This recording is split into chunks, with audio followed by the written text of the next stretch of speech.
एक चोर भगवान शिव के मंदिर में चोरी करने के लिए गया और उसके पास में रात्रि के समय देखने के लिए, उजाला करने के लिए, कोई प्रकाश करने के लिए कोई मशाल या अग्नि नहीं थी। उसने शंकर जी के मंदिर का त्रिशूल उठाया, अपने कंधे का पिछोड़ा उठाया, उसको लपेट कर उसमें दिए से आग लगाकर त्रिशूल से चारों तरफ घुमा घुमा कर उजाला कर कर देखने लगा। जैसे ही देखा वैसे ही मेरे शंकर प्रकट हो गए और शिव जी प्रकट होकर बोले, मांग तुझे क्या चाहिए? भोलेनाथ मैं तो चोर हूँ, चोरी करने आया था, मेरे परिवार का भरण पोषण करना है। भोलेनाथ जी बोले, आज शिवरात्रि के दिन तूने रात्रि के समय पर मध्य रात्रि में मेरे मंदिर में प्रकाश करा है, इसलिए मैं तुझे वर देता हूं, जा कुबेर के सिंहासन पर तू बैठेगा। और भगवान शंकर ने कुबेर को नीचे उतार दिया और या चोटे को कुबेर बना दिया। सोचो कितना दयालु होगा, चोर को कुबेर बना दिया। जिस कुबेर की तुम पूजन करते हो ये चोट्टा है, चोर है।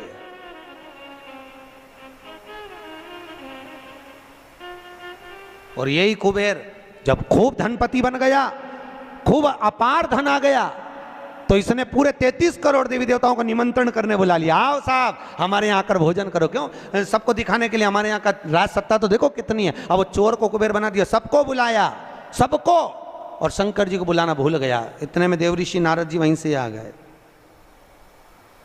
नारद जी ने कहा, क्या बात है कुबेर जी? कुबेर जी बोले, आज हमारे यहाँ भोजन है, कल आप भी आना, बड़े प्रेम से पाना। नारद जी बोले, हम तो पालेंगे, पर ये तो बता चोटे, तेरे को जिसने कुबेर बनाया उसको बुलाया? कि महाराज मैं उसको भूल गया। होता है, दुनिया के लोगों की रीति है। जब व्यक्ति जिसके माध्यम से आगे बढ़ जाता है, बढ़ते चले गया, धनपति हो गया, सब कुछ बना लिया, पर जिसके पूंजी से, जिसके धन से, जिसकी संपदा से, जिसके आशीर्वाद से व्यक्ति आगे बढ़ता है, उसको व्यक्ति भूल जाता है। बस उसी को भूला, उसी को। बाबा कुबेर जी ने कहा मैं तो भूल गया, अब क्या करूं? नारद जी ने कहा जाओ विनती करो। नारद जी ने जैसे ही कहा, कुबेर दौड़ कर गया भोलेनाथ जी के पास में, हर हर। भोलेनाथ जी ने पूछा, बोलो क्या बात है? इतने में कुबेर बोला, प्रभु मेरे से गलती हो गई, मैं आपको निमंत्रण देना भूल गया। शंकर जी बोले, कोई बात नहीं, देखो ये बड़ी बड़ी पार्टियां तो मैं तो वैसे भी अटेंड नहीं करता भैया, इतनी बड़ी बड़ी पार्टी मैं अटेंड नहीं कर सकता, तो कौन अटेंड करेगा? इतने में भगवान भोलेनाथ जी बोले, मेरा जो छोटा बेटा है गणेश, वो अटेंड करेगा। इतने में कुबेर बोला, प्रभु वो इतना सा तो रखा है, क्या खाएगा? इतना तो केना था। शंकर भगवान को हंसी आ गई, इसीलिए तो उसको अटेंड करने भेज रहा हूं, इसीलिए उसको भेज। वो क्या खाएगा? बाबा भोलेनाथ जी बोले, अब तो इस समय बताएगा कितना खाता है। कार्तिकेय जी को गुस्सा आ गया। कार्तिकेय जी ने अंदर माता पार्वती से कहा, माँ माँ। माता पार्वती जी ने पूछा, क्या बात है? माँ घर का बड़ा बेटा कौन है? भगवान पार्वती जी ने कहा, कार्तिकेय तू। जब बड़ा बेटा मैं हूं तो सबसे पहले पार्टी अटेंड करने का हक किसका? तेरा। तो शंकर जी ने, पिताजी ने गणेश जी को कुबेर भैया के यहाँ भोजन करने क्यों भेजा? शंकर जी आएंगे, उनसे पूछेंगे। भोलेनाथ जी जैसे ही आए, पार्वती ने पूछा, क्यों उपद्रव करवाते हो प्रभु, ये सब प्रपंचा क्यों करवाते हो? जब तुम्हारे दोनों बेटे बराबर हैं तो फिर ये बड़े को तुमने भेजा क्यों नहीं? इतने में शंकर जी बोले, मुझे मालूम है कहाँ पर कौन सी पार्टी में किसके घर किसको भेजना, लिफाफा लेके। मुझे सब मालूम, कौन सी शादी किसको अटेंड कराना है ये मुझे मालूम है, इसलिए मैंने गणेश जी को वहां भेजा। और गणेश जी से कहा, बेटा अच्छे से जीवना। गणेश जी बोले, पिताजी नाक कटाऊंगा नहीं, क्योंकि नाक मेरी लंबी है, तुम चिंता करो मत। जीवने बैठा तो उठूंगा नहीं जब तक आपकी सूचना आएगी नहीं। और गणेश जी महाराज पहुंच गए। शाम को 7 बजे भोजन का टाइम, 4 बजे पहुंच गए। और 4 बजे जैसे गणेश जी पहुंचे आवाज लगाई कुबेर भैया कुबेर भैया। अब जैसे बोले कुबेर भैया तो कुबेर भैया तो नहीं आए, कुबेर जी की धर्मपत्नी निकल कर बाहर आ गई और कुबेर जी की पत्नी ने कहा गणेश जी भोजन का टाइम तो 7 बजे। इतने में गणेश जी बोले भाभी जी सब लोग जिमने आ जाएंगे, मैं छोटा सा कहाँ बैठ के जिमूंगा, इसलिए आ गया। अंदर से कुबेर जी बोले अब आ गया है तो जिम लेने दो, अच्छा है जितने जिम के जाएंगे टाइम तो निकल जाएगा और समय 33 करोड़ देवी देवता का भोजन बना, इसको जल्दी जल्दी जिमा जुमू के न चीत कर। ऐसे गणेश जी को बिठाया, आओ गणेश जी बैठो। भाभी ने कहा बैठो, गणेश जी बोले भाभी बैठ जाऊं, हाँ बैठ जा। चौकी लगा के गणेश जी के बिठा दिया और अब थाली जैसे ही लगी भाभी थाली लगा के लाई, गणेश जी खाते गए। जैसे खाते गए 33 करोड़ देवी देवता का भोजन 15 मिनट में निपटा गया। 33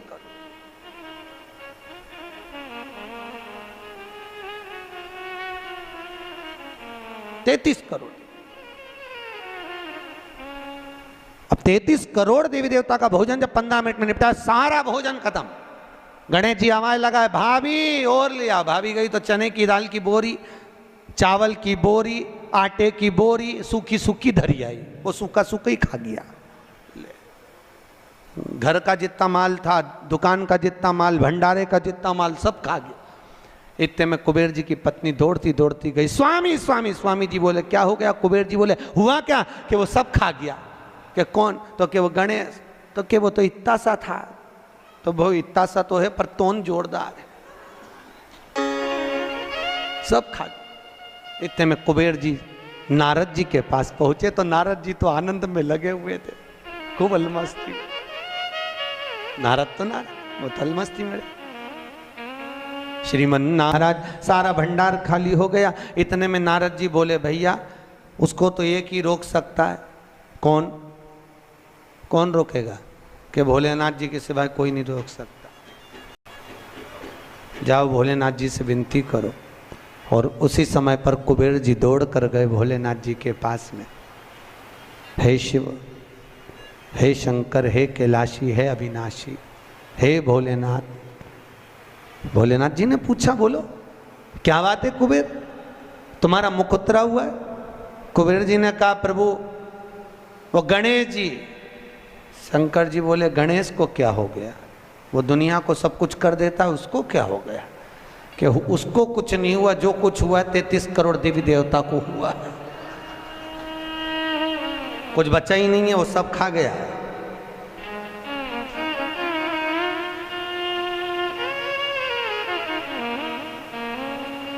भगवान शिव ने कहा क्या चाहते हो?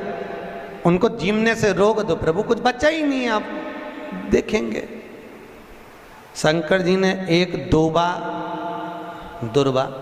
उठाकर दे दी कि गणेश जी को दे देना कि ना ये दांत खरोच ले।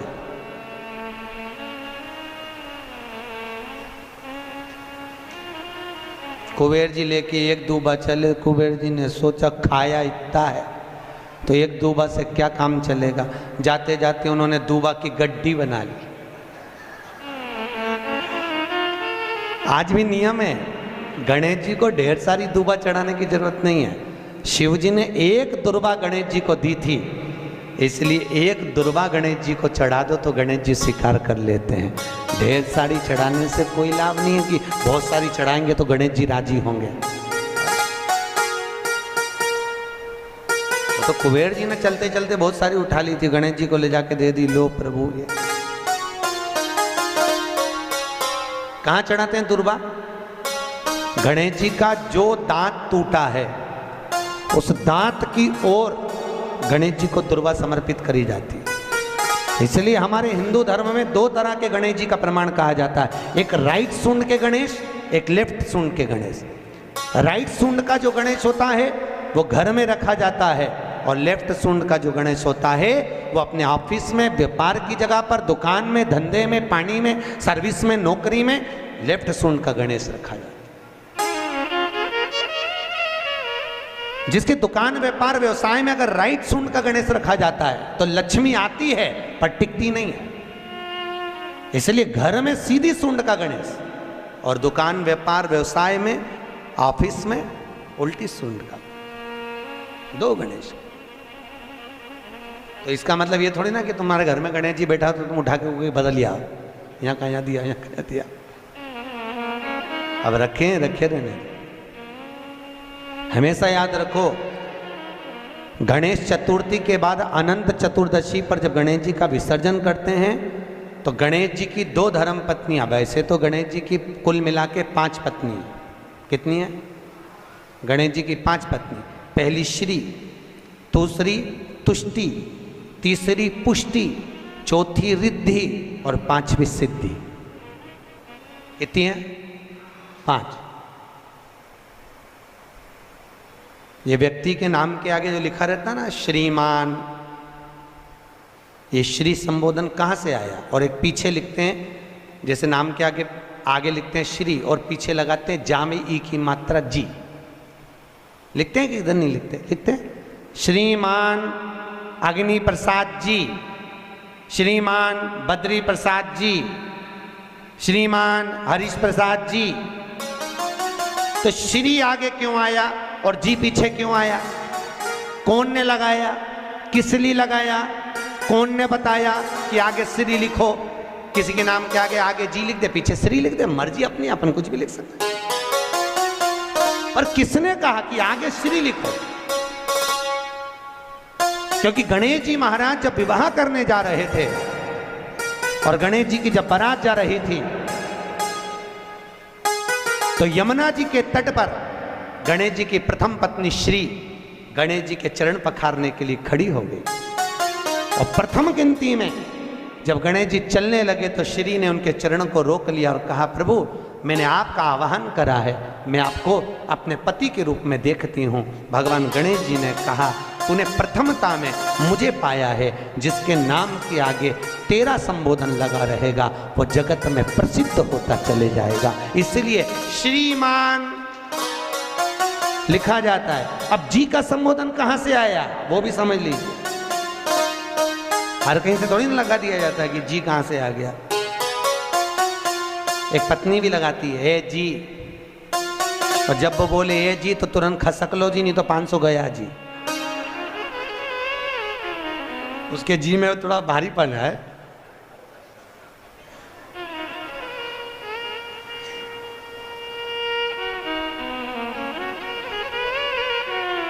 तैतीस करोड़ देवी देवता में सबसे सुंदर जोड़ी थी शंकर और पार्वती की। सही है कि गलत है? कभी नहीं झगड़ते थे। इसलिए पृथ्वी पर ना तो लक्ष्मी जी के व्रत हैं, ना ब्रह्माणी के व्रत हैं, ना इंद्राणी के व्रत हैं। अगर पूरी पृथ्वी पर सबसे ज्यादा व्रत किसके हैं? माता पार्वती। तीज का व्रत किसका? पार्वती का। चतुर्थी का व्रत किसका? पार्वती का। चौथ का व्रत किसका? पार्वती का। छठ का व्रत किसका? पार्वती का। जितने व्रत है सब माता पार्वती। लक्ष्मी जी का कोई व्रत है क्या? अरे बोलो तो, ये आप लोग वो वैभव लक्ष्मी का व्रत करते हो, ये पुराना व्रत नहीं है, ये तो अभी अभी लोगों ने चालू कर दिया। ये लक्ष्मी, यहाँ कई लोग अमावस्या के दिन, दिवाली के दिन व्रत रख लेते हैं। हमारे शास्त्रों में उसका भी प्रमाण नहीं है। वो तो तुम लक्ष्मी के चक्कर में रख लेते हो कि दिन भर भूखी रहूंगी तो लक्ष्मी जल्दी आ जाएगी। नहीं तो ये हमारे शास्त्र में प्रमाण नहीं है लक्ष्मी जी के व्रत का। कहीं सरस्वती का व्रत है क्या? ब्रह्माणी का? अरे बोलो तो सर, बसंत पंचमी के दिन रखती हो कि सरस्वती का व्रत? नहीं, केवल एक व्रत माता पार्वती का। क्यों नहीं है? लक्ष्मी का व्रत इसलिए नहीं है क्योंकि माता लक्ष्मी भगवान नारायण को श्राप दी थी।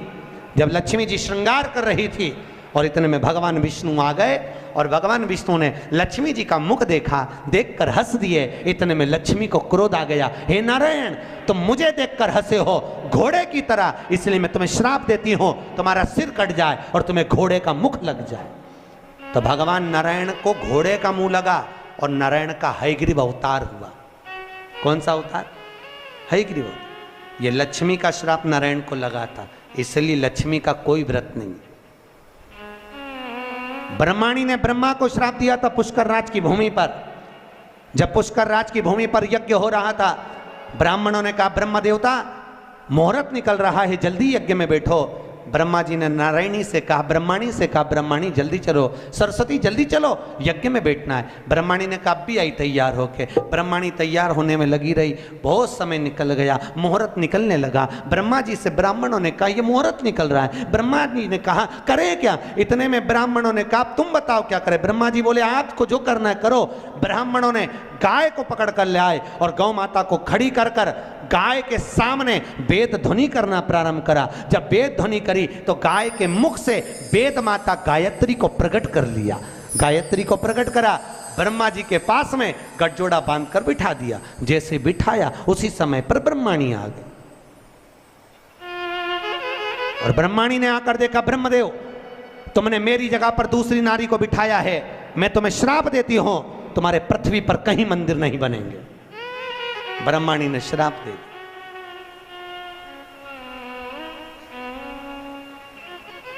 कहीं पर मंदिर है ब्रह्मा जी का, केवल एक जगह पुष्कर जी में जहां यज्ञ करा था वहां।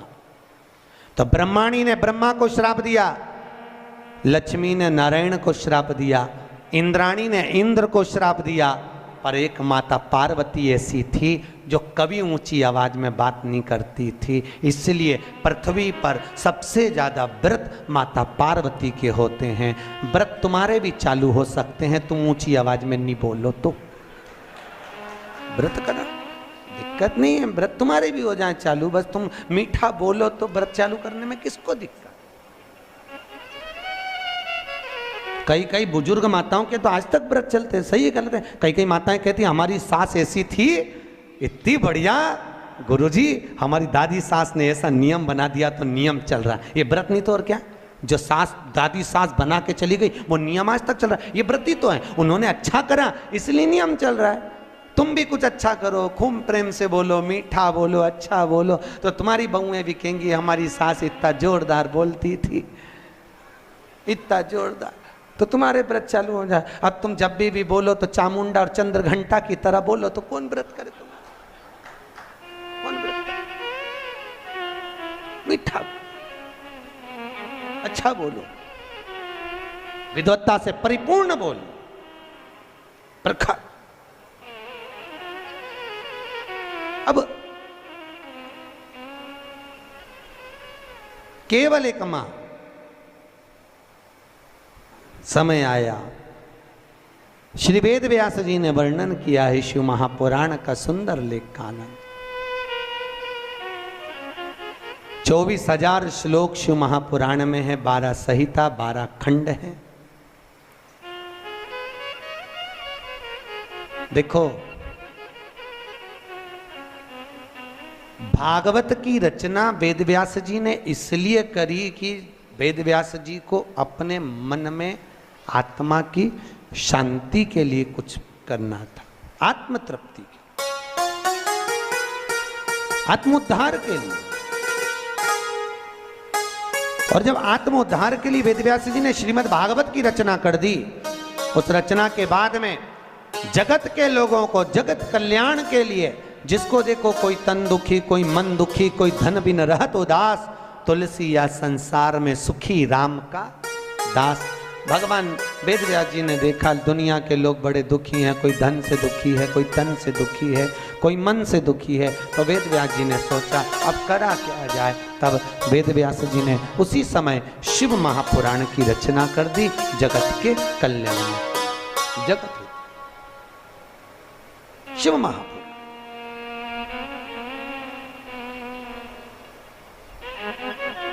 वेदव्यास जी लिखे, एक बड़ा सुंदर महत्तम लिखा, बड़ा सुंदर तत्व लिखा वेदव्यास शिव महापुराण के लिए। कहते हैं भागवत पितरों को तारती है,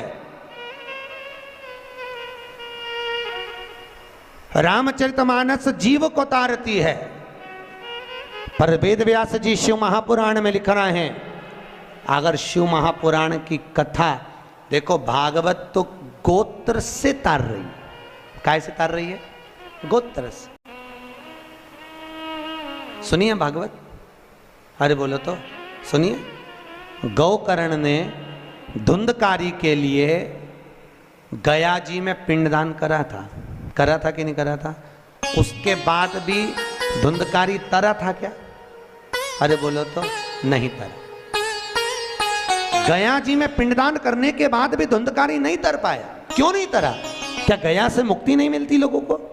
अगर गया से मुक्ति नहीं मिलती तो दुनिया के लोग गया जी में जाके पिंडदान करते क्या? नहीं करते। गया भी मुक्ति का केंद्र है, गया जी से पिंडदान करने से लोगों को मुक्ति मिल जाती है, पर धुंधकारी को क्यों नहीं मिली? उसका कारण था क्योंकि जब जब गोकर्ण पिंड देता था, धुंधकारी का नाम बोलता था, अपना गोत्र बोलता था, पर उसको ये नहीं मालूम था कि ये धुंधकारी माँ की संतान नहीं, धुंधकारी तो किसी सहेली की संतान थी और माँ पैसे देकर उसको गोदी लेकर आ गई थी, नाम अपना दिया, गोत्र अपना दिया, पर यह नहीं समझ पाया कि ये दूसरे की संतान है, इसलिए वो तर ही नहीं पाया। भागवत गोत्र से तारती है, राम कथा जीव को तारती है, पर शिव महापुराण कहती है अगर शिव पुराण की कथा में अगर माताएं और पुरुष वर्ग अगर कथा को सुनते हैं तो माता के पक्ष की 7 पीढ़ियां और पुरुष वर्ग के पक्ष की 7 पीढ़ियां बिना गोत्र के ही तर जाती है। शिव महापुराण की कथा बिना गोत्र। क्यों? शंकर जी का क्या गोत्र है? बोलो तो। जब उनकी शादी हो रही थी ना भोलेनाथ जी की, तो पंडित जी ने पूछ लिया था, संकल्प देते कन्यादान का। कन्यादान के संकल्प के समय पर पंडित जी बोले अमुक नाम शंकर, पिताजी का नाम शंकर, दादाजी का नाम बोलो शंकर, परदादा का नाम शंकर। इतने में पंडित जी को बुरा लग गया। पंडित जी ने सोचा बताओ ब्याह करने आया है कि नशे में आया है? पिता का नाम शंकर, खुद का नाम शंकर, दादाजी का नाम शंकर, परदादा का नाम शंकर। इतने में तुरंत पंडित जी उठ के खड़े होकर हिमालय राज से बोले, वहां भोलेनाथ जी के सम्मुख में हिमालय राज से बोले, हिमालय राज ये कैसा दूल्हा? अपनी लड़की को तुम्हें इसके साथ बिया रहे, नशेले के साथ, गंजेड़ी भंगेड़ी के साथ? इसे इतनी सूझ नहीं कि अपने पिताजी का नाम क्या है? इतने में हिमालय राज ने अपनी पत्नी मैनावती से कहा, मैनावती तू बेटी से के, पार्वती से कहा, पार्वती तू उससे के। पार्वती ने शिव जी से कहा, प्रभु ब्याह अच्छे से कर लो, क्यों प्रपंचा मचा रहे, क्यों प्रपंचा? तो भोलेनाथ जी बोले, पार्वती मैंने गलत क्या बोला बता? अच्छा तो क्या तुम्हारे पिताजी का नाम बोलो ना। तो भगवान भोलेनाथ जी बोले, अच्छा अब की बार पूछेगा तो बिठा पंडित को, वापिस बिठा। पंडित वापिस बैठा, फिर संकल्प चालू, अमुक नाम शंकर, पिताजी का नाम शंकर, दादाजी का नाम अरे बोलो शंकर, गोत्र शंकर। इतने में तो पंडित को लगी बहुत मिर्ची। पंडित तो उठ के शादी के मंडप से बाहर, पार्वती जी ने शिव जी के चरण पकड़ लिए। बड़ी मुश्किल से एक पंडित आया, क्योंकि तुम बारात ऐसी लाए थे सब देख के भग गए, एक ही बच्चा, तुम उसको भगा दोगे तो शादी कौन कराएगा? इतने में शंकर भगवान बोले, वो ही कराएगा जो भी भाग के गया, तो चिंता मत कर। शंकर जी ने गले में से हार को उतारा और कहा, जा रे जरा धोती में घुस जा। और जैसे ही बब्बा गया, और जैसे ही गया पंडित जी के पास, पंडित भाग के तुरंत और मंत्र बोलना चालू है, सब मंत्र बोले। इतने में पार्वती बोले, ये तो नॉन स्टॉप बोले जा रहा है। भोलेनाथ जी बोले, अब तो पूरी भांवर करा के चुप होगा, तो चिंता मत कर, बोलने दे। अब बोले ही जाए, बोले ही जाए, बोले ही जाए, बोले ही जाए, चुप ही नहीं हो। पार्वती बोले, मर जाएगा, टेका जाएगा बापड़े के। इतने में शंकर जी बोले, तू चुपचाप बोल, वो तो बोलने दे। तो कब रुकेगा? भोलेनाथ जी बोले, जब पूरी भांवर हो जाएगी, जैसे ही अपन बैठेंगे वैसे ही बटन दबा देंगे, क्लियर बात, तो चिंता बोले जा, बोले।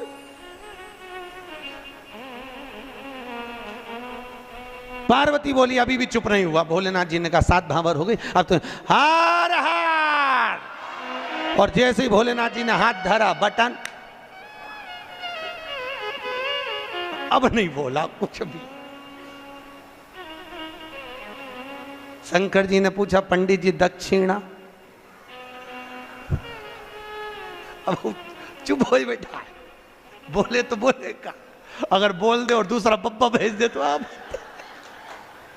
बोल के कहा आप तो बोल लेना दक्षिण कहलवा।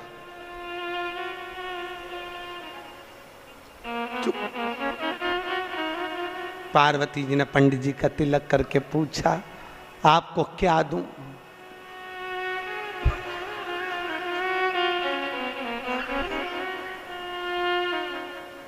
हिमालय राज पूछे पंडित जी कुछ तो ले लो।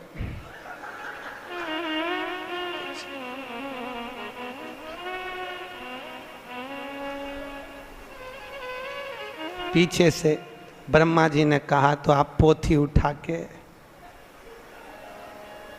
कुछ नहीं बोला। घर पे पंडित जी की पत्नी ने पानी पिला के पूछा शादी कैसी रही?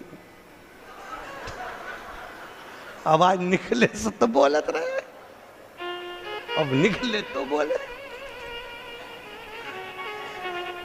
कुछ बोले से। शिव का विवाह तीसरे दिन कथा में आएगा, शंकर जी का विवाह जब अपन सुनेंगे। करुणा सागर, यह शिव कथा कहती है, भगवान शंकर की कथा में गोत्र की भी जरूरत नहीं है, या बिना गोत्र वाले को भी तार देती है शिव पुराण। आप सुनोगे, माताओं ने श्रवण करी तो उनका माए का पक्ष की भी 7 पीढ़ी, ससुराल पक्ष की भी 7 pीढ़ी कथा को श्रवण कर कर तर जाती है। ऐसी शिव महापुराण की कथा है, शंकर की तरण तारण वाली। अब कौन ऐसी कथा होगी? भागवत गोत्र से तारे जीव को तारे राम कथा, शिव महापुराण तार। चले सुंदर सनकादि ऋषियों ने एक सुंदर संवाद में, सुंदर आनंद में शिव महापुराण के महत्तम को श्रवण कराया। एक देवराज नाम का ब्राह्मण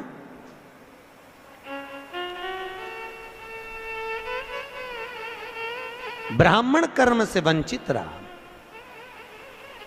देखो, हमारा जन्म जिस कुल में, जिस गोत्र में, जिस जगह पर हुआ है, हम उस वर्ण के अनुकूल रहे।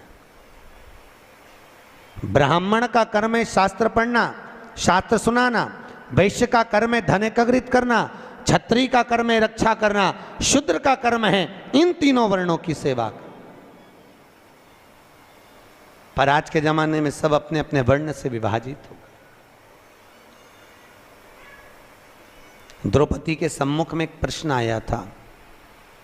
द्रौपदी के सम्मुख में सामने एक प्रश्न आया था। अश्वत्थामा ने द्रौपदी के सोते हुए 5 पुत्रों का वध कर दिया। सुनिए कथा भागवत जी में, द्रौपदी के सोते हुए 5 पुत्रों का वध अश्वत्थामा ने करा था।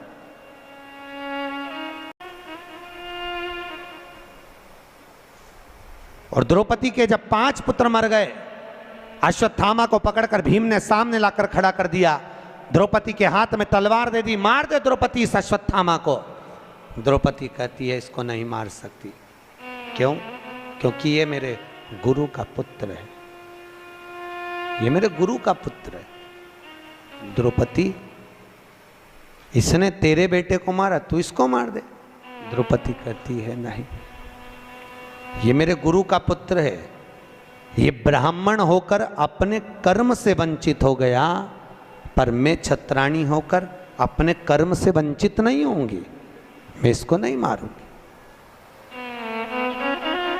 मैं इसको मारूंगी नहीं।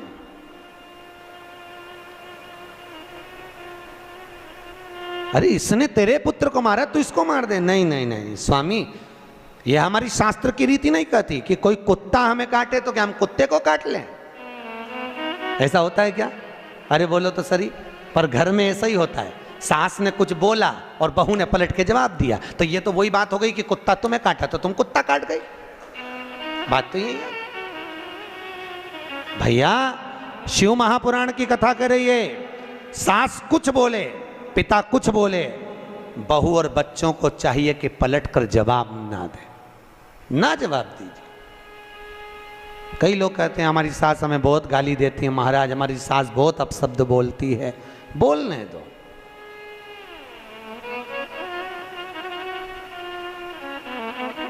बोलने दो, बोले तो। एक पत्थर का टुकड़ा एक खदान से निकला, उसी खदान में से मार्बल का जब टुकड़ा निकला,